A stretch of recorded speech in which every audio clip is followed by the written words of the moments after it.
bahwa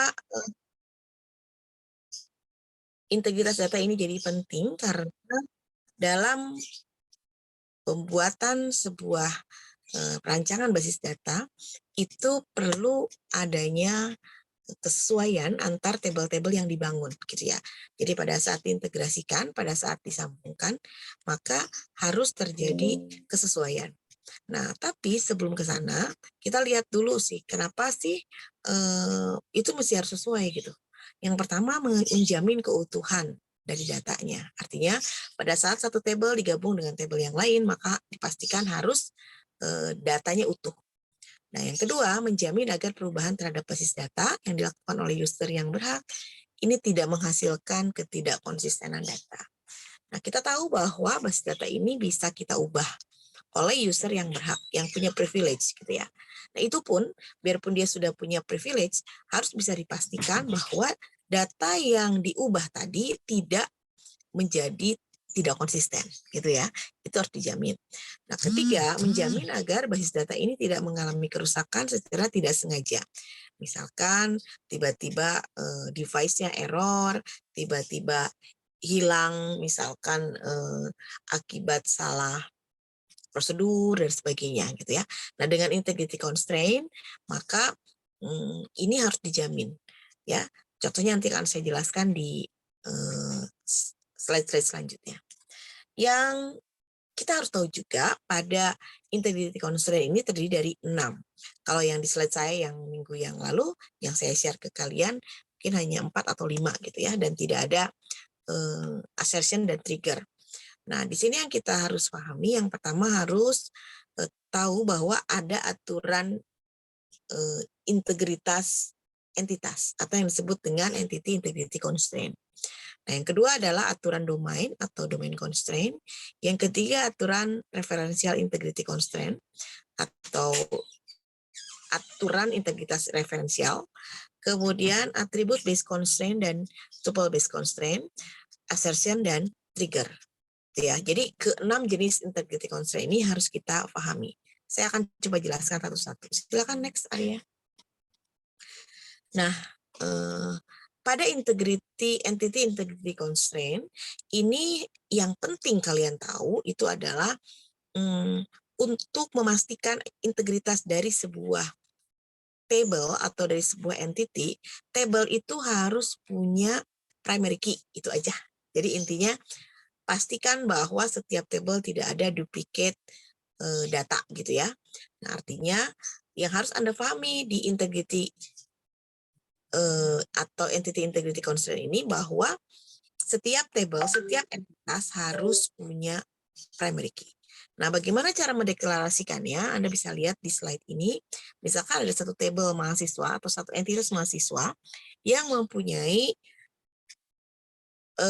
atribut NRP, nama dan alamat. Di antara ketiga ini, saya sudah jelaskan juga di pertemuan sebelumnya, bahwa kita tahu ada super key, kemudian ada candidate key, kemudian ada primary key, gitu ya. Nah, primary key ini yang ditentukan dari NRP, nama dan alamat, yang paling tepat adalah NRP, gitu ya. Nah, sehingga kalau ada tabel mahasiswa pada saat implementasinya seperti itu, kita bisa lihat ada 2 nama Dian di sana, tapi NRP-nya berbeda, alamatnya juga berbeda, gitu ya. Namanya sama, tapi karena NRP-nya sama berbeda, berarti itu adalah 2 Dian yang berbeda. Oke, gimana Bu kalau alamatnya sama? Misalkan Dian yang pertama di data Endah 10, Dian yang kedua juga di data Endah 10. Selama NRP-nya dia berbeda, berarti dia tetap 2 data yang berbeda, gitu ya. Nah, seperti itu. Itu artinya adalah definisi dari entity integrity constraint yang setiap entitas harus memiliki primary key.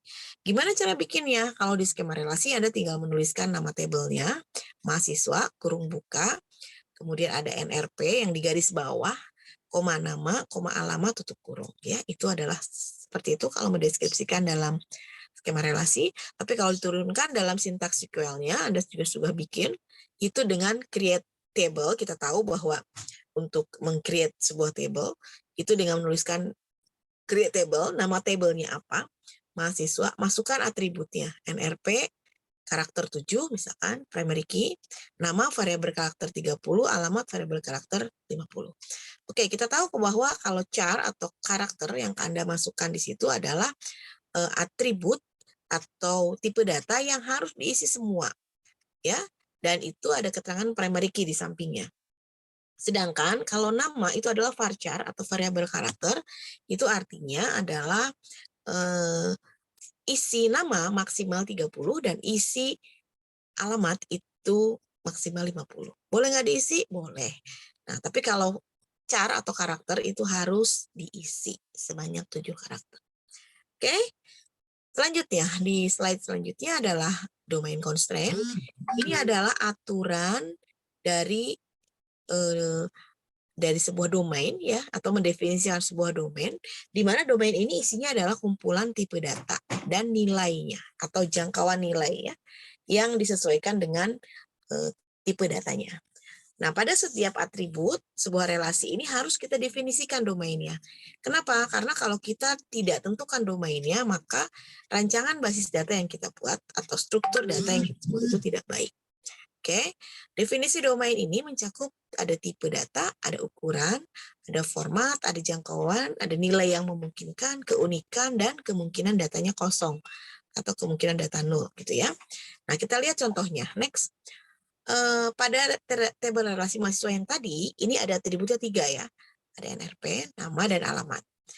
Saya ambil salah satu saja, misalkan contohnya adalah domain NRP. Ya, kita lihat definisikan jangkauan nilai dari NRP. Kita tuliskan dulu nama atributnya NRP, deskripsinya misalkan nomor urut registrasi, tipe datanya adalah teks. Loh Bu, kan tadi di create-nya tipe datanya karakter atau char 7. Ya enggak, tipe data di sini harus dituliskan teks, tidak boleh mengikuti DBMS-nya gitu ya. Panjang datanya 7, formatnya karena ini angka semua, maka Anda harus tulis angka 99999. Bagaimana kalau formatnya ada antara huruf dan angka? Ya Anda tulis aja. Misalkan ABC 9999 misalkan gitu ya. Itu adalah gabungan antara huruf dan angka.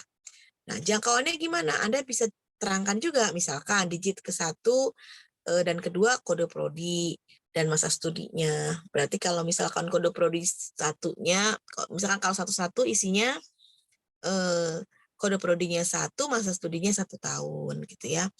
Kode prodinya 1, masa studinya 3 tahun dan seterusnya gitu ya. Sehingga di masa studi tidak ada yang belakangnya lebih dari 4 gitu ya. Jadi 11, 13, 14, 23, 24, 31, 33, 34 dan seterusnya gitu ya. Loh Bu, kok nggak ada misalkan di sini ada 32 gitu ya. Ya, nggak ada yang didefinisikan di jangkauan domain concern saya yang masa studinya 2 tahun gitu. Jadi kalau ada yang nanti mengisi 2 digit pertama ujungnya 2 itu tidak akan diperkenankan karena kita sudah bikin domain constraint-nya. Nah, selanjutnya digit yang kedua, misalkan digit ke-3 dan 4 itu menunjukkan tahun masuk. Isinya adalah 00 sampai 99. 2 digit terakhir saja. Kemudian digit ke-5 dan 7 ini nomor urut. 5 sampai 7 maksudnya. 001 sampai 999. Bagaimana NRP ini sifatnya? Sifatnya harus unik karena dia primary key ya. Dukungan nolnya gimana? Tidak boleh nol. Sehingga sintaks SQL-nya di bawah Anda bisa terjemahkan seperti itu. Create table mahasiswa NRP chart 7, not null, tidak boleh kosong. Nama varchar 30, alamat varchar 50, primary key NRP. Cek. Nah, NRP-nya dicek karena ada domain constraint-nya ya. Left NRP, 2 artinya 2 digit pertama dari sebelah kiri di NRP itu harus isinya 11, 13, 14 dan seterusnya. Dan mid pertengahan dari NRP yaitu mulai digit ketiga sebanyak 2 karakter itu diisi dengan format date dengan date yang diambilnya tahunnya saja. Dan value untuk write, nilai untuk 2 digit terakhir di sebelah kanan, 3 digit terakhir di sebelah kanan itu harus bernilai angka yang dimulai dari 000 sampai maksimal di 999. Oke. Nah, jadi kalian karena sudah belajar seperti ini, nanti kalau membuat rancangan basis data atau membuat sebuah table di dalam SQL atau SQL, Anda harus mulai mendefinisikan domain constraint-nya sejelas ini, gitu ya, agar nanti yang mengisi datanya sesuai dengan apa yang kalian harapkan. Oke, next area. Ini adalah contoh kalau membuat domain constraint di akses ya. Kalau Anda membuat di akses, ini bisa contohnya seperti ini. Anda tinggal pakai kunci itu di NRP-nya ada, terus ada di bawah di field properties-nya ada aturannya itu untuk domain constraint-nya. Field size-nya 7, biasanya otomatisnya 256 tuh atau 255 gitu ya. Nah, Anda biasanya kalau nggak ubah-ubah field size-nya dia otomatis akan seperti itu. Sama di DBMS yang lain juga biasanya dia punya default. Nah, cuma default ini bisa kita atur gitu ya. Nah, kemudian input mask-nya 999, kemudian validation rule-nya diisi, required-nya diisi, dan seterusnya. Gitu ya. Itu kalau di akses. Oke, next. Saya pikir domain sudah cukup ya. Sekarang ketiga yaitu referential integrity constraint. Ini aturan integritas referensial. Dia mengatur referensi atau kebenaran referensi dari sebuah objek ke objek lain dalam sebuah database. Kita tahu bahwa referential integrity ini merefer artinya menjaga integritas nilai atribut dalam sebuah table yang mengacu pada nilai atribut di table lain. Ya, ini berkenaan dengan foreign key karena merefer table lain ya. Coba di next lagi. Kita lihat contohnya. Ada table mahasiswa dan ada table kelas. Bisa Anda perhatikan dalam kasus table mahasiswa dan table kelas, Anda bisa perhatikan ya, lihat tabelnya. Table mahasiswa adalah table yang dirujuk atau di-refer oleh table kelas. Jadi table utamanya adalah table mahasiswa. Gitu ya. Kemudian ini dirujuk oleh table kelas. Jadi table kelas ini merujuk kepada table mahasiswa.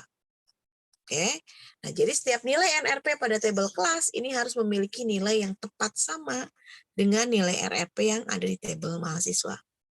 Artinya, tidak boleh ada nilai NRP pada table kelas yang tidak ditemukan datanya di table mahasiswa. Misalkan, tiba-tiba di table kelas ada 6304007. Semester 3 misalkan 2 TK 02 nggak boleh. Kenapa? Karena di NRP di tabel mahasiswa tidak ada yang ujungnya 007 gitu. Oke, nah itu yang dimaksud merefer. Boleh di next? Bagaimana cara mengimplementasikannya? Ada dua cara mengimplementasikan referential integrity. Yang pertama dari program aplikasi, yang kedua pada saat kita create table di DBMS-nya. Kalau kita mau bikin di aplikasi boleh ya. Ini kita pakai aja baris-baris program. Ini saya contohkan pakai Visual Basic ya. Nah, kita tuliskan di situ, dicari find first-nya apa, kemudian diberikan klausul, if not end of file, then kasih tanda atau message data tidak ditemukan. Jadi selama dia masih bukan end of file, maka akan diteruskan untuk mencari mana yang sesuai dengan aturan di NRP, gitu ya, di tabel mahasiswa. Sedangkan kalau membuat sebuah table dengan menggunakan constraint yang ada di DBMS, kita bisa pakai fasilitas yang ada di sana, yaitu fasilitas referential integrity. Nah, misalkan pada saat kita bikin table dengan sintaks SQL, kita bisa bikin NRP di table kelas, ya, harus ada di table mahasiswa itu dengan cara menuliskan primary key di table mahasiswa dan primary key di table kelas untuk NRP. Ya, bisa Anda lihat seperti itu di bawah ya. Nih, ada NRP karakter 7 primary key, yang di bawah primary key NRP, semester sem itu adalah primary key di table kelas. Oke, next. Ini adalah contohnya kalau pakai akses. Pada saat kita bikin referensi relationship, kita bisa lihat bahwa ada edit relationship, pastikan ada tabelnya berelasi dengan tabel yang lain, misalkan ada di tabel pelanggan dengan tabel head jual, dua-duanya harus nomor pelanggan, ya karena nomor pelanggan itu ada di dua tabel itu. Kemudian jangan lupa untuk relationship type-nya many to many, dicek enforce referential integrity-nya.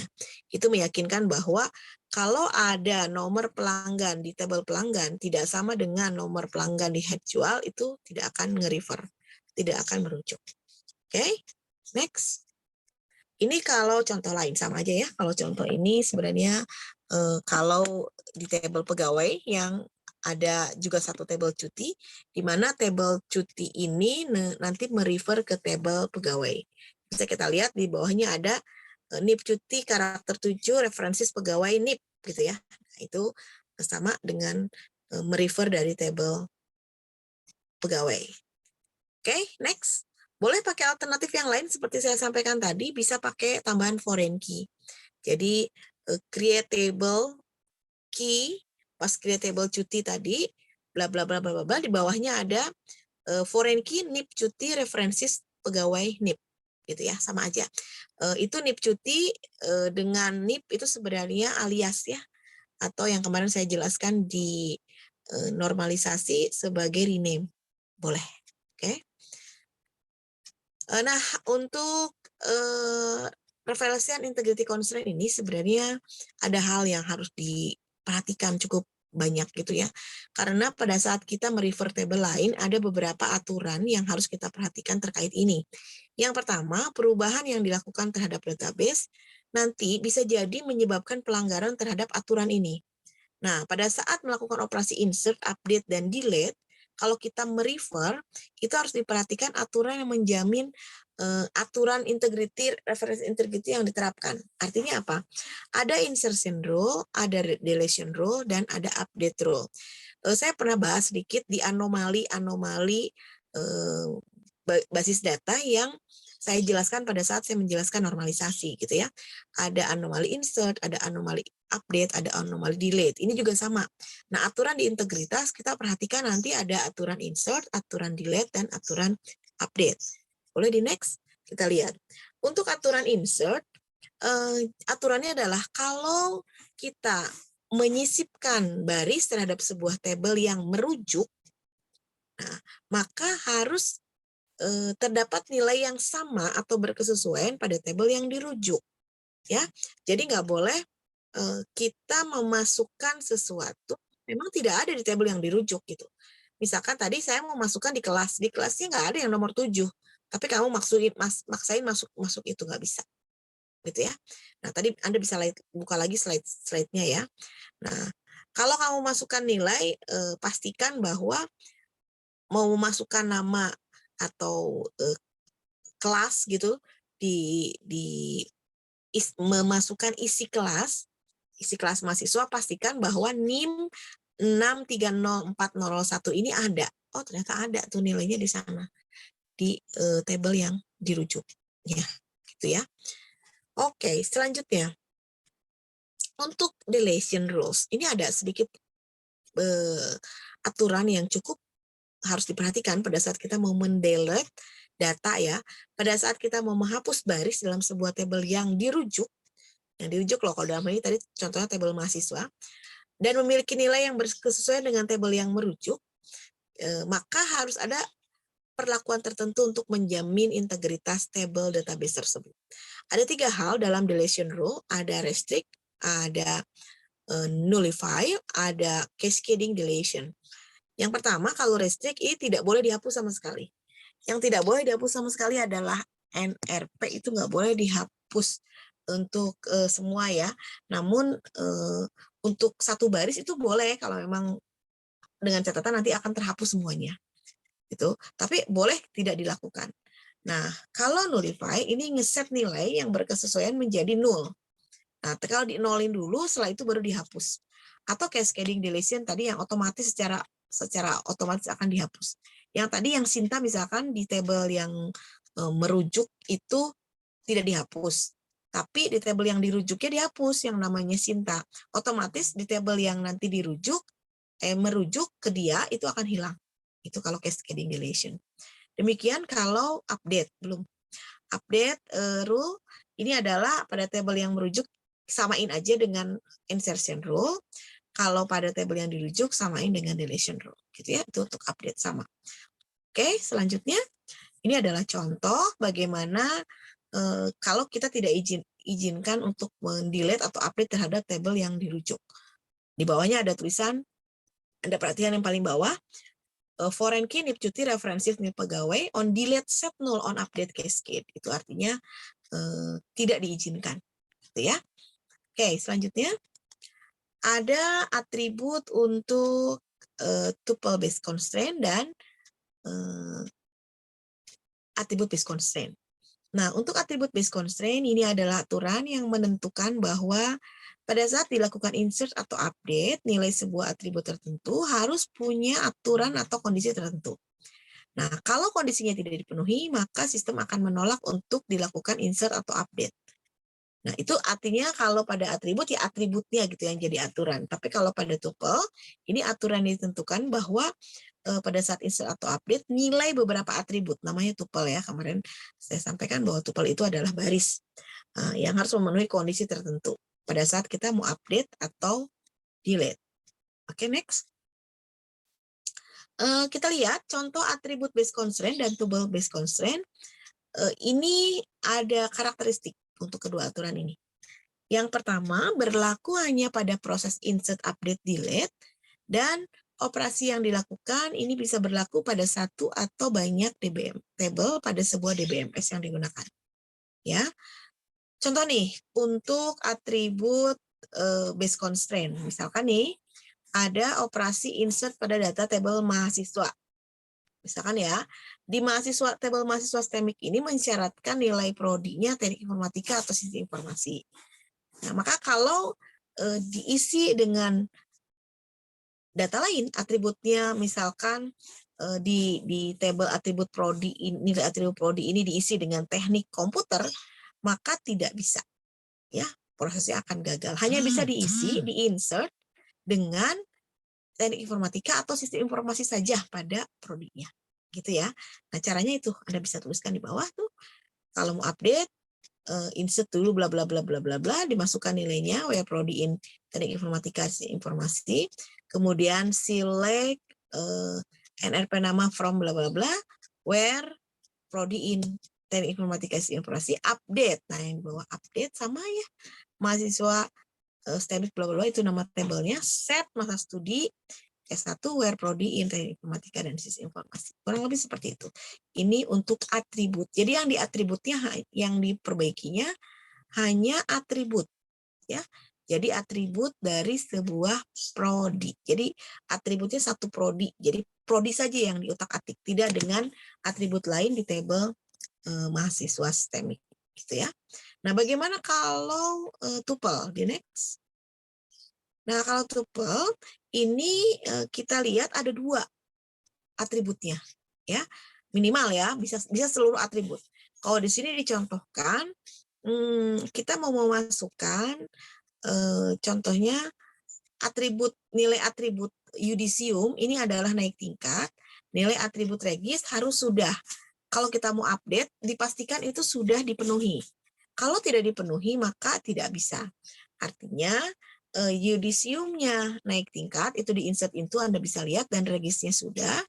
Dan pada saat Anda mau update apa? Update absen, gitu ya, di sini kan kita mau insert absen itu adalah satu atribut, satu table baru, di mana table itu menggunakan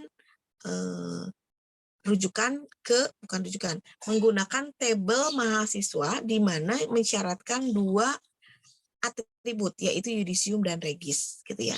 Sehingga di sini kalau tadi kan cuma mahasiswa doang gitu, sekarang ada dua nih tabelnya dengan dua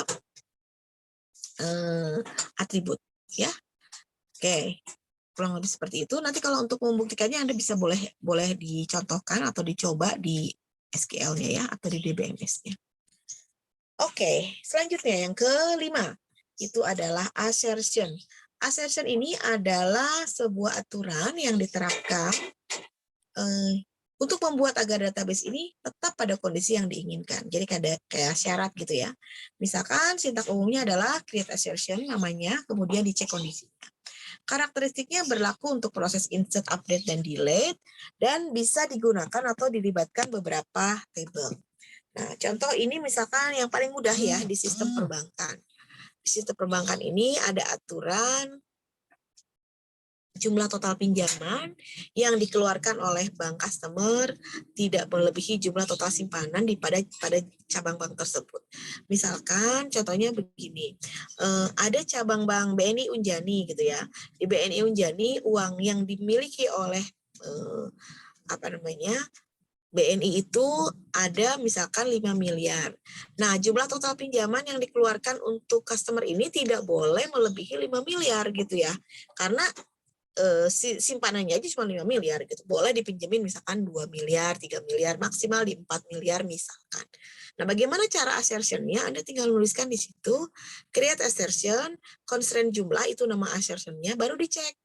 Not exist, select bintang from cabang, itu nama cabangnya, where select select sum jumlahnya, from pinjaman itu nama tabelnya, where pinjaman dot nama cabang dari tabel pinjaman itu harus sama dengan nama cabang dari tabel cabang, di mana nilainya harus lebih besar dari, kita pilih lagi, select sum saldo, jumlah saldo dari tabel simpanan, di mana tabel nama cabang di simpanan harus sama dengan nama cabang di tabel cabang. Itu artinya assertion. Jadi assertion ini kayak syarat yang harus kita tentukan pada saat melihat atau mengkondisikan kondisi dari sebuah database berdasarkan aturan tertentu. Ya, kurang lebih seperti itu. Assertion ini biasanya digunakan untuk aturan yang sifatnya statis. Nah, jadi next. Karena kenapa? Pada saat assertion ini dibuat, sistem ini akan menguji validitasnya, apakah assertion-nya baik atau tidak. Kalau assertion ini valid, maka setiap perubahan atau modifikasi terhadap database boleh dilakukan asal assertion-nya tidak dilanggar. Nah, kalau seperti itu bagaimana? Akibatnya nanti sistem ini akan membutuhkan waktu yang lama ya untuk melakukan pengecekan, karena assertion-nya harus dicek satu-satu, dipenuhi atau enggak gitu ya. Nah, karenanya sebenarnya pada saat kita menggunakan assertion ini harus melakukan pertimbangan yang hati-hati karena melibatkan banyak data yang akan kita cek gitu ya. Baik, selanjutnya. Yang keenam ini adalah trigger. Trigger ini mirip sebenarnya dengan assertion, namun biasanya trigger ini digunakan untuk yang levelnya dinamis. Jadi aturan-aturan yang bikin dinamis itu pakainya trigger, tapi kalau yang statis pakainya assertion. Nah, trigger ini adalah aturan yang mengeksekusi perintah secara otomatis sebagai akibat sampingan dari proses modifikasi, baik insert, update, delete. Ya. Nah, ruang lingkupnya mencakup atribut dalam satu atau banyak table. Nah, komponennya ada 6 sebenarnya. Yang pertama aturan user, kemudian event, kemudian bukan 6, 5. Aturan user, event, nama table, kondisi, dan aksi. Di mana aturan user ini merupakan statement yang menyatakan operasi triggernya, kemudian event ini operasi manipulasi datanya, baik insert, update, delete yang memicu operasi. Misalkan kalau insert on table gitu ya, atau delete on table, update on field gitu ya, on table gitu ya. Nah, sedangkan untuk yang ketiga, untuk nama table ini adalah nama table yang bisa diakses atau dimodifikasi. Kemudian kondisi adalah yang menyebabkan dipicunya operasi, dan aksi tindakan yang dilakukan pada saat operasi ini dijalankan. Nah, kita lihat contohnya di next slide. Ini adalah contoh triggernya. Aturannya misalkan masih di sistem perbankan, jumlah penarikan uang oleh nasabah tidak boleh melebihi saldo yang tersisa di rekening. Misal nih, Arya punya saldo di rekening 100.000, diambilnya nggak boleh 150.000, nggak akan bisa gitu ya. Nah, gimana caranya? Nah, bikin triggernya, insertnya, eventnya insert, nama tabelnya penarikan, kondisinya jumlah penarikan lebih besar dari saldo. Gimana kalau jumlah penarikan lebih besar dari saldo? Ya, aksinya pasti menolak operasi insert, gitu ya. Sehingga kita bisa bikin triggernya, create trigger tarik tunai, before insert on penarikan, referencing new row as end row, for each row when end row jumlah penarikan lebih besar dari saldo, Begin message box-nya saldo tidak cukup, baru end. Nah, referencing new row as ini digunakan untuk operasi insert dan delete, tapi kalau alt row itu digunakan untuk delete dan update saja. Jadi kalau update boleh menggunakan new row dan alt row as gitu ya. Jadi kalau insert itu harus as new row as, kalau delete harus alt row as saja gitu ya. Itu untuk trigger. Oke, contoh yang lain gimana? Next, ini ada aturan dalam penjualan. Misalnya kita membuat daftar kode barang dari tabel barang yang berjenis elektronik ini naik 20% ke tabel DAF BRG. Jadi ada dua tabel. Yang pertama satu tabel barang dan satu lagi tabel DAF barang yang akan kita update khusus untuk harga barangnya naik 20% tapi khusus untuk yang barang-barang elektronik saja gitu ya. Nah, kita bikin eventnya update dari tabel barang tapi khusus untuk jenisnya elektronik. Tentunya di barang itu ada yang jenisnya yang lain ya, bukan hanya elektronik. Tapi elektronik yang akan tapi di daftar barang, di tabel daftar barang ini akan dibikin satu nilai yang harga barangnya naik 20%. Gitu ya. Nah, kalau di tabel barang di tabel baru yang namanya DAF barang ini ada jenis barang yang lain selain elektronik ya tetap harganya sama, tidak naik. Tapi untuk yang jenis elektronik saja yang naik 20%. Maka kita akan bikin event update tabel barang jenis elektronik, aksinya insert into DAF barang. Artinya dibikin ke tabel baru yang namanya DAF barang. Cara membuat triggernya adalah create trigger naik harga, itu namanya saja, boleh Anda bebas memilih. After update, harga on barang, referencing new row as and row, referencing alt row as o row. Ini update, jadi boleh dipakai dua-duanya.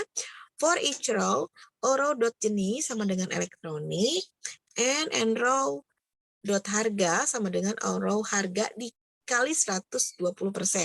Kenapa? Karena naik 20% kan. Yang tadinya 100% jadi 120% karena naik dari yang sebelumnya. Langsung dibikin insert into DAF barang, values-nya enrow dot kode barang. Jadi disesuaikan hanya kode barang yang jenisnya elektronik saja. Oke, itu adalah contoh trigger. Baik, terakhir ada tugas. Tapi sebelum ke sini saya jelaskan ada yang mau ditanyakan dari 6 jenis integrity constraint tadi. Mudah-mudahan Anda bisa membacanya lebih baik dengan mengerjakan tugas. Ya. Nah, ini ada tugas yang pertama. Ini tugasnya tugas kelompok ya. Jadi saya ingin kalian diskusi kelompok, kemudian mengerjakan tugas ini bersama-sama. Jadi jangan sendiri-sendiri ya. Nah, definisikan suatu kasus yang melibatkan minimal 4 entitas. Di kelompok ini kita punya berapa orang, Arya? Berapa kelompok di kelas ini ada 4 ya? 4 atau 5? Pakai kelompok yang lama, Bu. Iya, kelompok yang lama aja, nggak usah diganti. Satu kelompoknya 4 orang, Bu. Betul. Nah, itu jadi satu kelompok 4 orang. Silakan diskusi menggunakan Zoom, boleh ketemuan di kampus pada saat mengerjakan tugas atau apa gitu ya. Silakan saja, mau Zoom silakan. Saya minta Anda melibatkan minimal 4 entity. Kalau tidak salah di mana? Di praktikum Anda sudah dikasih tugas kelompok juga kan ya? Dikasih belum? Sudah, Bu. Dikasih. Nah, pakai itu aja, pakai tugas kelompok yang ada di tugas praktikum biar Anda lebih mudah ya. Tugas kelompok. Jadi kalau di praktikum sendiri-sendiri tugas kelompok ya, berarti di sini bisa diambil lah definisinya, misalkan di rumah sakit, kasus rumah sakit, kasus bengkel, kasus apa gitu silakan. Jadi Anda lebih mudah mengerjakannya. Kemudian deskripsikan kasus itu di uraian tekstual. Jadi diterjemahkan misalkan pada sebuah rumah sakit terdapat bla bla bla bla bla bla gitu. Ceritain narasinya ya. Kemudian yang ketiga, modelkan kasusnya di dalam ER. Anda bikin ERD-nya, boleh pakai diskusi dengan teman-temannya, tapi nanti saya minta Anda ini ditulis tangan ya, nggak diketik ya. Jadi Anda boleh pakai tools, boleh pakai tools untuk membuat ERD, tapi nanti kalau udah jadi Anda tuliskan ke tulisan tangan, salah satu dari teman kalian yang menuliskan gitu ya. Nah kemudian dipetakan ke dalam skema relasi. Skema relasinya boleh menggunakan yang seperti di Microsoft Access atau menggunakan skema relasi yang tadi seperti saya buat, yang mahasiswa dalam kurung NRP, nama dan alamat gitu ya, dan seterusnya. Di garis bawahi yang primary key-nya. Bebas, Anda buat saja. Kemudian kalau ada table yang misalkan diisi dulu datanya dan tidak normal, Anda bikin table hasil normalisasinya. Ya, karena mungkin bisa aja nanti ada beberapa table yang tidak memenuhi standar normalisasi. Nah, setelah itu yang keenam, definisikan masing-masing 2 kasus beserta penyelesaiannya. Misalkan untuk 2 kasus ini, misalkan di table rumah sakit, tadi ada namanya data transaksi, ada data pasien, atau ada data pasien, ada data penyakit, misalkan ya. Boleh Anda tentukan integrity constraint-nya gimana untuk 2 table itu, kemudian domain constraint-nya. Untuk masing-masing table, pilih saja primary key-nya atau yang lain bebas. Kemudian dipilihkan saja referensi integrity constraint yang mana, dan seterusnya.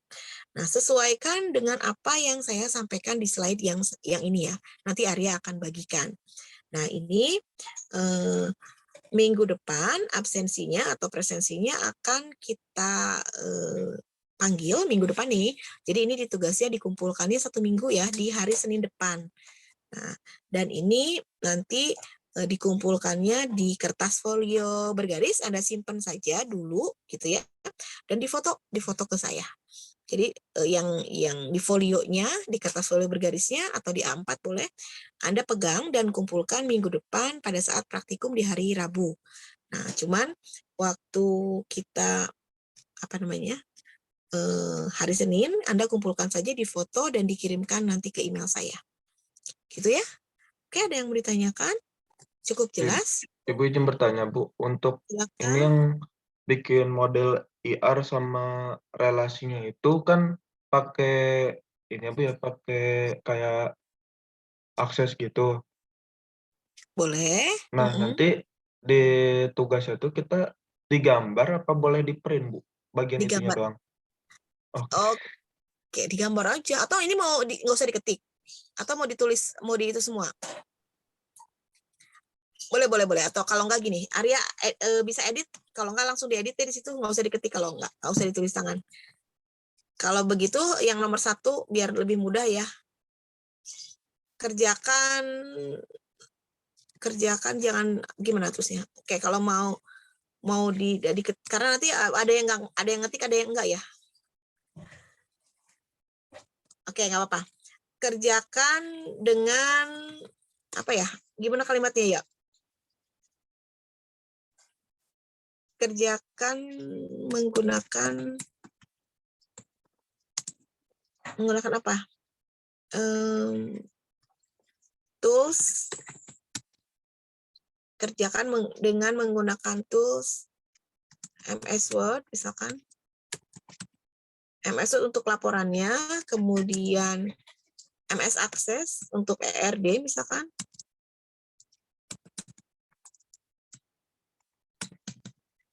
Kemudian, boleh pakai yang lain ya. Kemudian, MySQL, DBMS-nya, dan sebagainya, tools pemodelan basis data yang bisa digunakan. Itu aja deh. Kerjakan menggunakan tools MS Word, MS Access, MySQL, dan sebagainya. Tools pemodelan basis data yang bisa digunakan. Oke, gitu aja. Pengerjaannya 1 minggu, terus kemudian di bawahnya yang terakhir, tugas dilakukan berkelompok. Atau di atas aja deh. Tugasnya tulis judulnya tugas kelompok aja. Ya.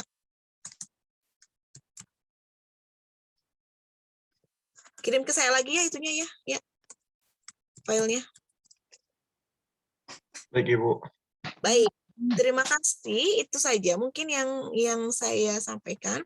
Sekali lagi ini tugas kelompok dikerjainnya bareng-bareng ya. Jangan ngerjain sendiri. Biar nanti buat teman yang nggak paham bisa dijelasin sama teman yang lebih paham. Kalau ada masalah-masalah pada saat mengerjakan tugas kelompok, Anda boleh laporkan ke saya dan nanti kita bahas. Oke? Cukup ya? Tidak ada yang ditanyakan? Kalau tidak ada, sekali lagi mohon standby di grup WhatsApp-nya. Kita akan ketemu di minggu ini, mungkin di hari Rabu malam setelah praktikum atau besok malam gitu ya, untuk melanjutkan materi perkuliahan agar tidak terlalu tertinggal jauh. Oke, itu saja mungkin dari saya. Terima kasih Arya dan teman-teman yang hadir hari ini. Boleh didokumentasikan dulu Arya? Boleh Ibu. Silakan. On cam. Saya nggak on cam, sorry ya. Iya Bu. Galeri. Slide 1, 3, 2, 1. Oke, senyum yang manis. Siap. Slide 2, siap-siap. 3, 2, 1.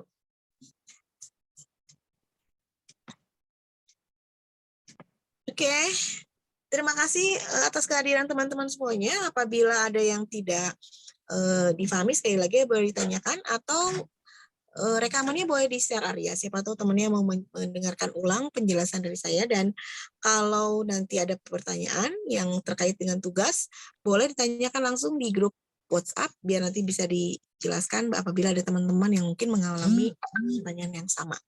Oke, sekali lagi itu saja dari saya. Mohon maaf atas segala kekurangannya. Mudah-mudahan kalian sehat selalu. Kita ketemu lagi di pertemuan selanjutnya. Selamat pagi. Assalamualaikum warahmatullahi wabarakatuh. Waalaikumsalam Waalaikumsalam warahmatullahi wabarakatuh.